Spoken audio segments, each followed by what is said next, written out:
Selamat malam jemaat yang dikasihi dalam Tuhan. Sungguh indah waktu untuk berdoa. Lagu-lagu yang kita nyanyikan itu mestinya menjadi doa juga. Artinya setiap lagu yang kita nyanyikan itu sebenarnya kata-katanya sangat indah. Tapi apakah kita saat menyanyikannya benar-benar meresapi dan mengaminkannya? Memang waktu berdoa sangat indah dan mestinya selama musim COVID ini adalah kesempatan baik bagi kita untuk makin memahami pentingnya doa dan indahnya berdoa. Saya tidak tahu bagaimana dengan jemaat sekalian, baik yang di sini maupun di rumah, namun saya sendiri merasa bahwa saya menjadi lebih banyak berdoa, lebih indah berdoa, lebih merasakan indahnya doa selama COVID. Nah, itu salah satu hal yang Tuhan kerjakan melalui situasi ini ya. Oke, mari kita buka Alkitab kita pada malam hari ini. Sebelum kita berdoa, kita ingin belajar firman Tuhan dan kita akan lihat di dalam Yakobus pasal 4. Yakobus pasal 4, kita lihat ayat 13 sampai ayat 17.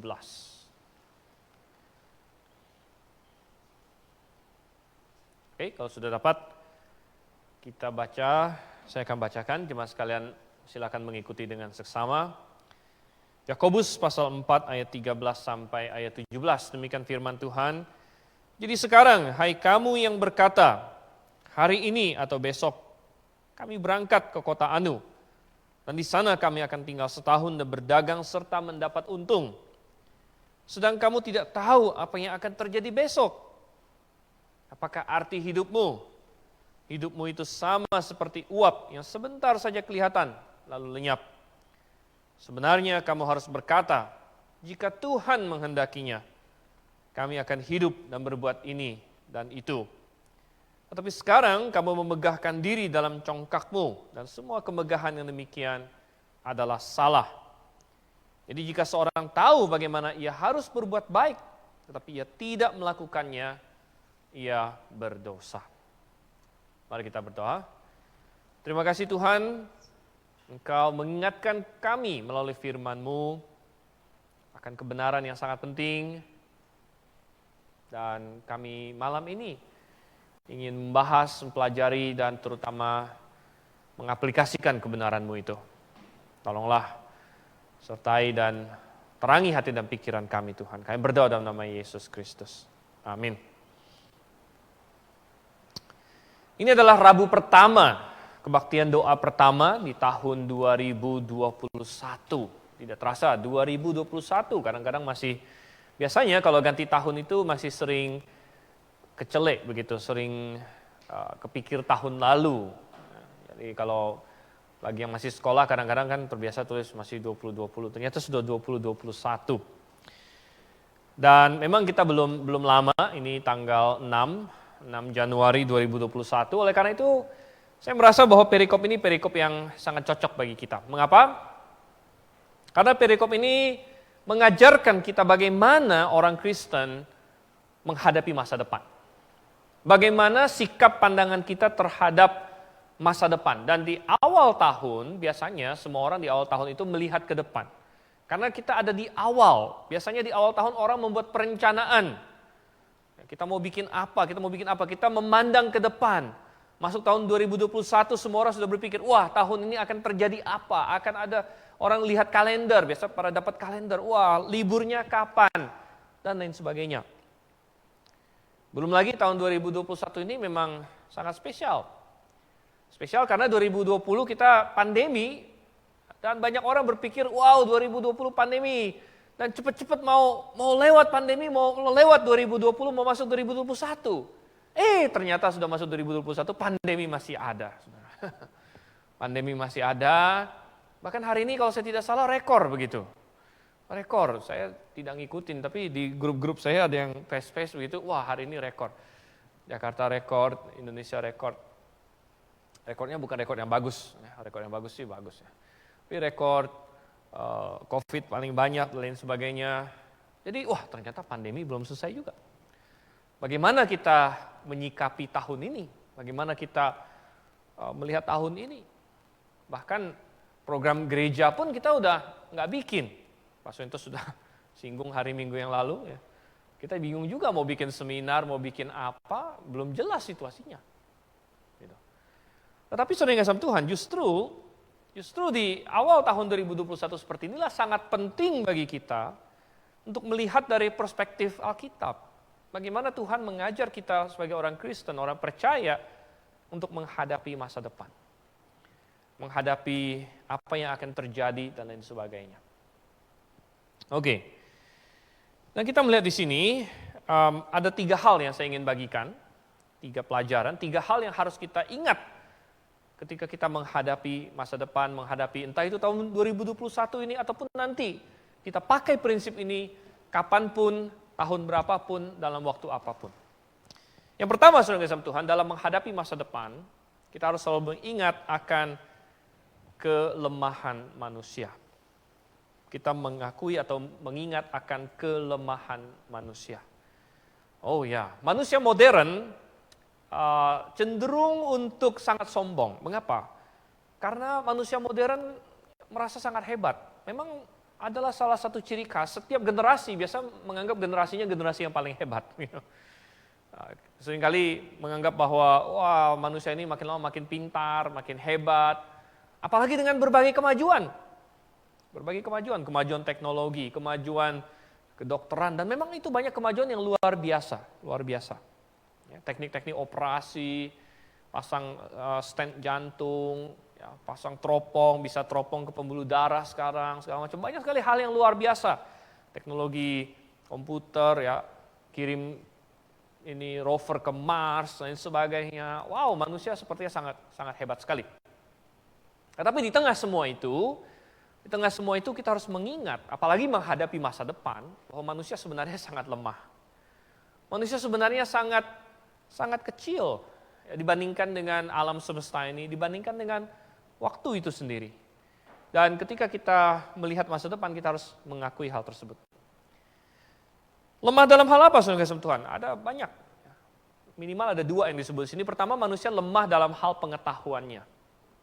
Ayat 14, Tuhan menantang manusia. Sedang kamu tidak tahu apa yang akan terjadi besok. Apa yang akan terjadi besok saja kamu tidak tahu, tidak bisa tahu, tidak seorang pun tahu. Jangankan berapa tahun kemudian, ya, berapa bulan kemudian, besok pun tidak ada seorang pun yang bisa tahu. Saya masih ingat Januari 2020.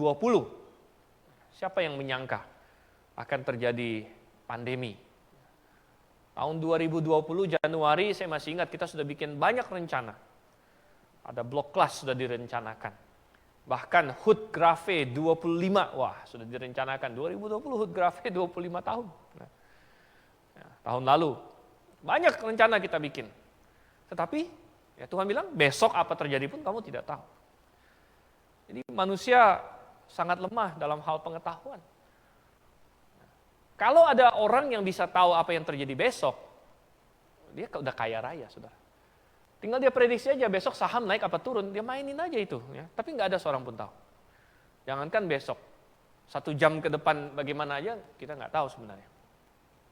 Tapi saudara kasih Tuhan, kita melihat ya, manusia yang begitu lemah pengetahuannya ini, justru kita diingatkan bahwa kita dituntun untuk melihat kepada pribadi yang kuat. Pribadi yang kuat itu untuk Tuhan, kita akan lihat selanjutnya. Tapi bukan hanya manusia itu lemah dalam hal pengetahuan, manusia juga lemah dalam hal kekuatan. Bukan hanya pengetahuan kita lemah, tapi kekuatan kita lemah. Kekuatan kita lemah. Di ayat 14 dilanjutkan, apakah arti hidupmu? Hidupmu itu sama seperti uap yang sebentar saja kelihatan lalu lenyap. Kalaupun ada banyak hal yang kita tahu, kalaupun kita bisa memprediksikan sesuatu, belum tentu kita bisa berbuat sesuatu untuk mencegahnya. Karena kita punya kekuatan yang sangat terbatas. Kita punya kekuatan yang sangat terbatas. Ada banyak hal yang manusia bisa prediksi walaupun dia tidak bisa tahu. Namun kekuatannya terbatas. Ya. Pandemi, kita masih bisa prediksi pandemi ini mungkin ya besok belum selesai lah. Saya bisa prediksi pandemi belum akan hilang besok. Besok masih akan ada pandemi. Itu saya prediksi walaupun ya saya tidak tahu masa depan. Tapi itu prediksi yang lumayan aman lah. Tetapi saya tidak berkuasa apa-apa untuk mengubah itu. Saya tidak berkuasa apa-apa untuk mengubah itu. Kekuatan saya sangat terbatas. Kekuatan manusia sangat terbatas. Dan yang paling tidak bisa diubah manusia adalah fakta bahwa dia akan mati. Sebenarnya kalau kita mau prediksi, satu hal yang sudah bisa diprediksi adalah bahwa kita semua akan mati. Semua manusia akan mati, itu sudah bisa diprediksi. Kapan matinya emang nggak tahu. Tapi kita bisa prediksi kita akan mati. Tentu ini di luar dari katakanlah rapture atau lain sebagainya. Kita semua akan mati. Tetapi apakah kita punya kuasa untuk mengubah itu? Tidak ada. Kekuatan manusia begitu kecil. Oleh karena itu dikatakan hidupmu sama seperti uap. Yang sebentar saja kelihatan lalu lenyap. Hari ini kalau ada orang hidup 100 tahun dianggap wah sudah sangat luar biasa, hidupnya sudah panjang. Tadi siang saya barusan ke rumah duka karena ada keluarga yang meninggal. Keluarga meninggal 67 tahun. 67. Ada orang meninggal 70, 80, 80 sudah dianggap wah ini sudah inilah, genap lah gitu. Karena di Alkitab sendiri bilang umur kita 70, kalau kuat 80. 90 berarti sudah bagus. Gitu kan. 100, wow, orang bilang wow. Tapi itu kan tergantung. Apakah 100 panjang atau pendek? Ya kalau dibandingkan kita-kita yang panjang. Tapi Anda tahu di kitab Kejadian, Yakub pernah ditanya, berapa umurnya? Mungkin Firaun ngeliat Yakub ini orangnya udah tua banget gitu. Jadi dia penasaran gitu. Bapak ini umurnya berapa? Dia bilang. Yakub bilang apa? Umur saya pendek katanya. Pendek.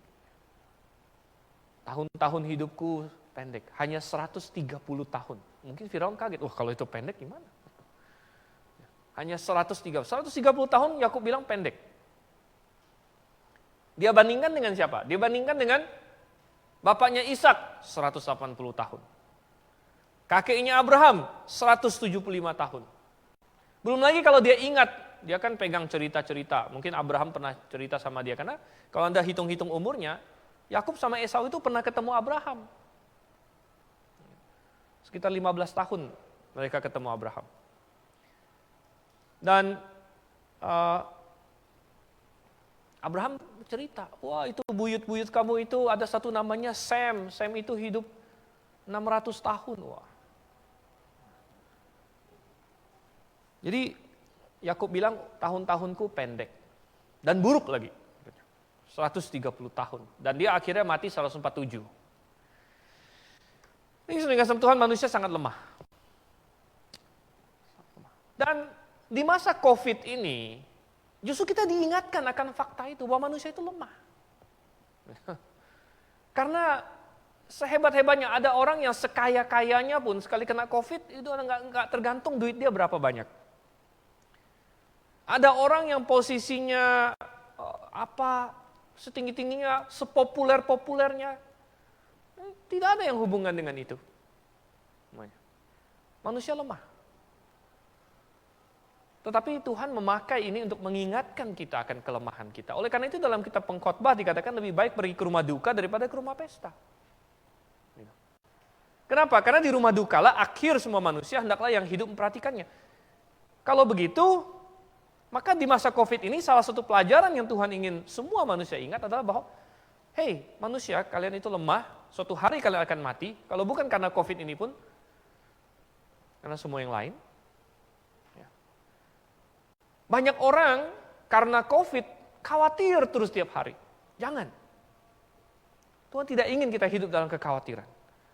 Tuhan tidak ingin kita hidup dalam ketakutan. Kalau kita mau takut, semuanya bisa kita takutin. Anda takut COVID? Anda pikir COVID selesai, oh aman saya. Siapa bilang aman? Bagaimana kalau COVID selesai, Anda didiagnosis kanker? Lebih bahaya mana, kanker atau COVID? Siapa tahu COVID selesai, Anda ketabrak mobil, mati. Lebih bahaya mana, yang tabrak mobil atau COVID? Gitu. Kalau kita mau khawatir, semua hal bisa dijadikan khawatir. Gitu. Nggak ada COVID pun banyak hal yang bisa kita khawatirkan. Oleh karena itu, Tuhan sengaja memakai situasi ini untuk mengajar kita, kamu ini lemah. Jangan menaruh keamanan jiwamu, jangan menaruh khawatir tidak khawatirnya kamu ke atas diri kamu sendiri. Ke atas kemampuan kamu untuk mengontrol situasi. Ke atas kemampuan kamu untuk mengantisipasi masa depan, karena kamu tidak bisa mengantisipasinya. Ya. Jangan meletakkan basis kenyamanan, keamanan jiwamu kepada semua itu. Karena kita lemah. Kita tidak punya pengetahuan, kita tidak punya kekuatan. Nah, ini memimpin kita kepada pelajaran selanjutnya. Kita menyadari kita lemah, bukan hanya stop sampai di sana, tetapi memimpin kita untuk mengakui langkah yang selanjutnya, yaitu kita mengakui keberdaulatan Tuhan. Kita mengakui keberdaulatan Tuhan. Jadi kita memahami kelemahan manusia. Kemudian yang kedua, kita mengakui keberdaulatan Tuhan. Manusia lemah, oleh karena itu kita dituntut untuk berpaling kepada Tuhan. Tuhan kuat. Dan Tuhan berdaulat. Tuhan berdaulat, dia berkuasa atas dunia ini. Dia duduk di atas tahtanya. Bahkan di masa pandemi sekalipun. Pandemi tidak menyebabkan Tuhan hilang kendali. Tidak. Sama sekali tidak. Tuhan berkata bahwa tidak ada burung yang jatuh tanpa sepengetahuan Bapa di sorga. Burung. Sehelai rambut kita pun dihitung oleh Tuhan. Tuhan berdaulat. Oleh karena itu, saudara yang kasih Tuhan, dikatakan di sini ayat 15. Sebenarnya kamu harus berkata, jika Tuhan menghendakinya. Jika Tuhan menghendakinya. Ini adalah suatu perkataan yang mengindikasikan bahwa kita mengakui keberdaulatan Tuhan. Tapi mengakui keberdaulatan Tuhan di sini bukan menghilangkan tanggung jawab manusia. Jadi ada orang yang punya paham teologi yang fatalisme sebenarnya. Fatalisme artinya semuanya sudah ditentukan. Bukan. Di ayat 13 kita diajar, hai kamu yang berkata, hari ini atau besok kami berangkat ke kota Anu, di sana kami akan begini. Lalu Tuhan bilang, kalian jangan sombong. Tapi jangan sombong di sini bukan dikatakan kamu tidak boleh punya rencana, bukan itu. Kita tidak dilarang untuk punya rencana, tapi kita disuruh untuk dalam rencana kita harus mengakui keberdaulatan Tuhan. Makanya di ayat 15, seharusnya kamu berkata, jika Tuhan menghendakinya, ini adalah kedaulatan Tuhan. Kemudian kami akan hidup dan berbuat ini dan itu, ini adalah bagian dari perencanaan manusia. Manusia tetap membuat rencana. Kami mau hidup, kami mau berbuat ini, mau berbuat itu. Tapi kita mengakui kedaulatan Tuhan jika Tuhan menghendakinya. Jika Tuhan menghendakinya.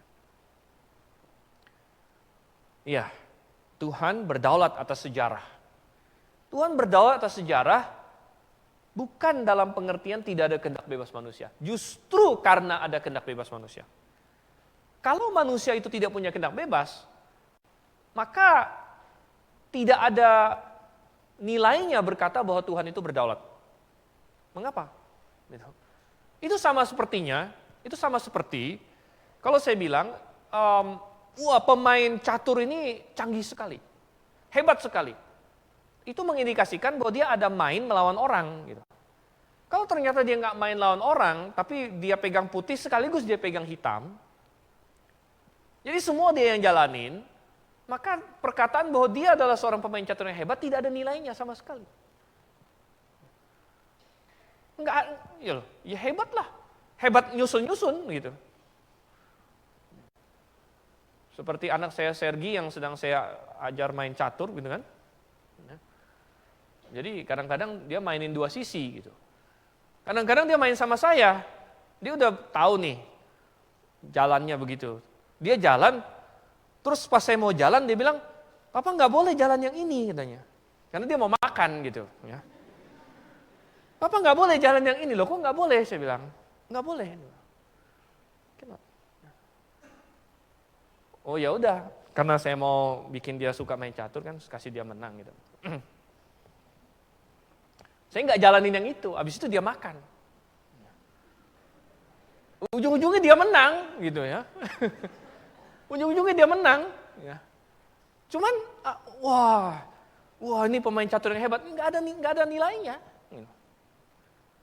Kalau kita mau berkata Tuhan itu berdaulat, Tuhan itu berhikmat, tapi dalam pengertian bahwa semua Tuhan yang tentukan. Jadi kita itu kayak udah diprogram Tuhan, bikin A, bikin B, itu semua sudah Tuhan tentukan, itu nggak ada nilainya.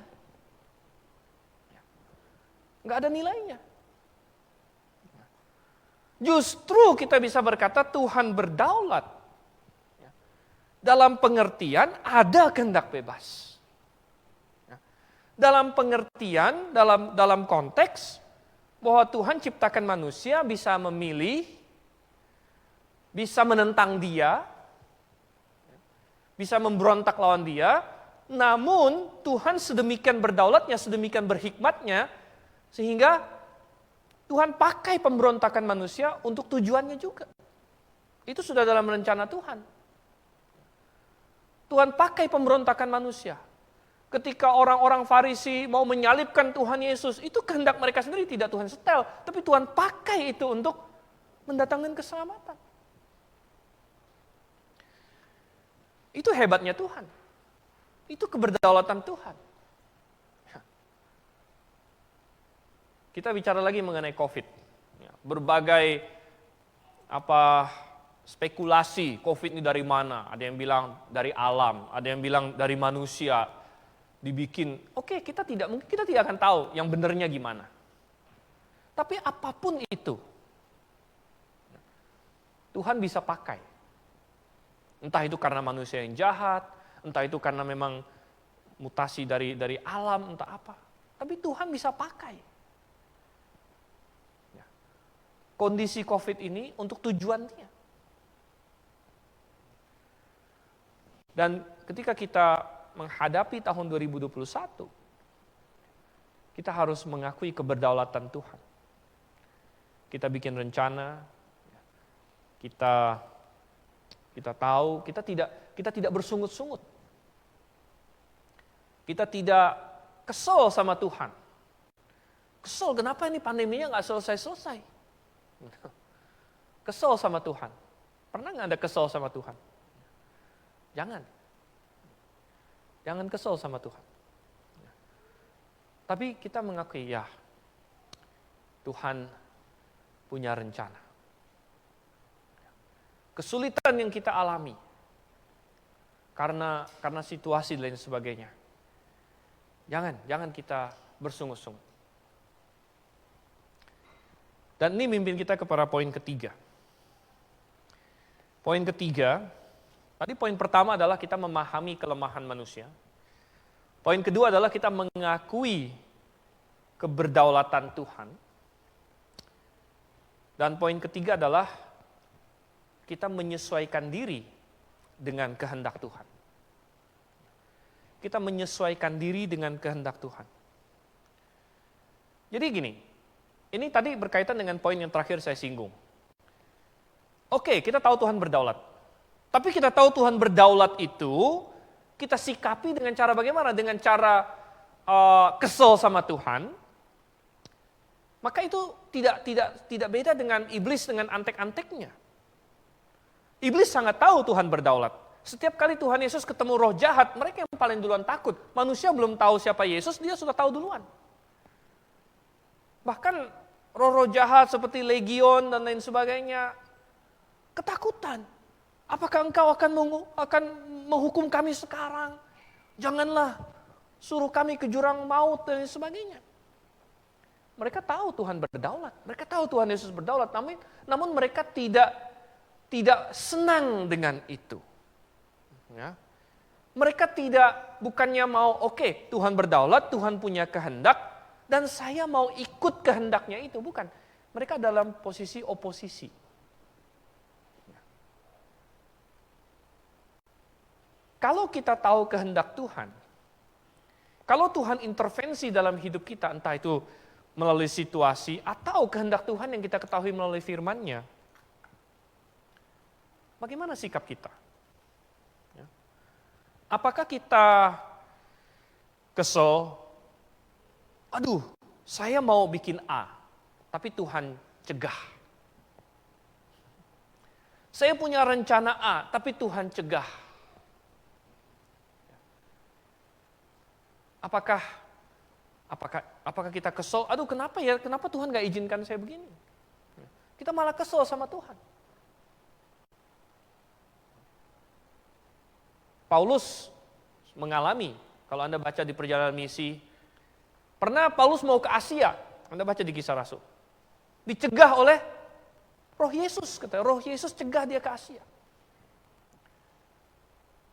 Paulus nggak kesel, aduh rencana saya gagal, saya mau ke Asia segala macam, enggak. Paulus berapa kali mau ke Roma, dia tulis di surat Roma, aku sudah berkali-kali mau ke kalian, tapi selalu terhalang. Tapi bukan berarti Paulus kesel. Berkali-kali Paulus masuk penjara. Mungkin Paulus punya rencana, saya mau ke Filipi. Wah, di Filipi saya udah menangkan Lydia. Bagus nih, pelayanannya menjanjikan. Wah, sekali khotbah Lydia selamat. Ini kita punya rencana nanti Sabat depan bakal begini. Sudah diproyeksikan mungkin bisa menangkan sini. Nggak tau-taunya masuk penjara dia. Ditangkap, masuk penjara, digebukin. Seolah Tuhan bilang, rencana kamu itu enggak lah, yang ini aja lah. Ya. Tapi Paulus tidak lalu marah-marah sama Tuhan. Malah malam-malamnya mereka memuji Tuhan. Dan ternyata Tuhan punya rencana. Bahwa justru di dalam penjara itu ada yang perlu diselamatkan. Itu kepala penjara. Jadi, bagaimana kita menyikapi kedaulatan Tuhan? Tadi kita harus mengakui kedaulatan Tuhan. Namun yang poin ketiga ini yang saya tekankan adalah, oke, kita mengakui kedaulatan Tuhan itu satu hal. Iblis pun mengakui sebenarnya.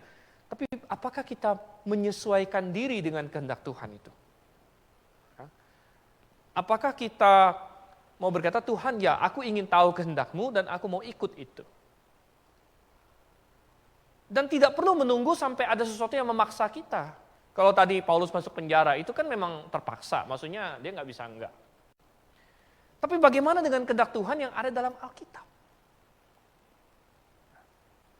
Mungkin tadinya kita mau melakukan sesuatu atau kita suka akan sesuatu, namun kemudian kita diingatkan melalui firman Tuhan. Melalui khotbah, melalui renungan, melalui teguran oleh Bapak rohani, kakak rohani, oleh firman Tuhan bahwa tidak boleh seperti itu. Lalu apakah kita malah kesel? Aduh, padahal saya mau begini, kenapa dilarang oleh firman Tuhan? Kenapa tidak boleh? Jadi kita malah kesel. Ataukah kita berkata, saya makin memahami bahwa ini bukan hal yang Tuhan senangi. Saya makin menyadari dalam pertumbuhan iman Kristen saya, bahwa ternyata hal yang mungkin selama ini saya sukai, bukan hal yang bagus yang Tuhan kehendaki. Dan saya ingin berubah. Saya ingin menyesuaikan diri saya pada kehendak Tuhan. Karena Dia berdaulat. Dan saya ingin ikut dia. Adakah kita ada seperti itu? Maka kita akan menghadapi masa depan. Terus bertumbuh bersama dengan Tuhan. Kadang-kadang kita bisa jatuh. Tapi jatuh pun kita tahu, oh Tuhan ingin saya bangkit lagi. Tuhan ingin saya mengakui kesalahan dan maju terus lagi. Itu yang Tuhan inginkan. Maunya kita ya udah tergeletak aja. Udah jatuh, udah tiarap aja sekalian gitu kan. Ya, jangan. Tuhan ingin kita maju. Cari kehendak Tuhan. Kalau Tuhan berdaulat atas alam semesta ini, bukankah seharusnya dia berdaulat atas diri kita juga?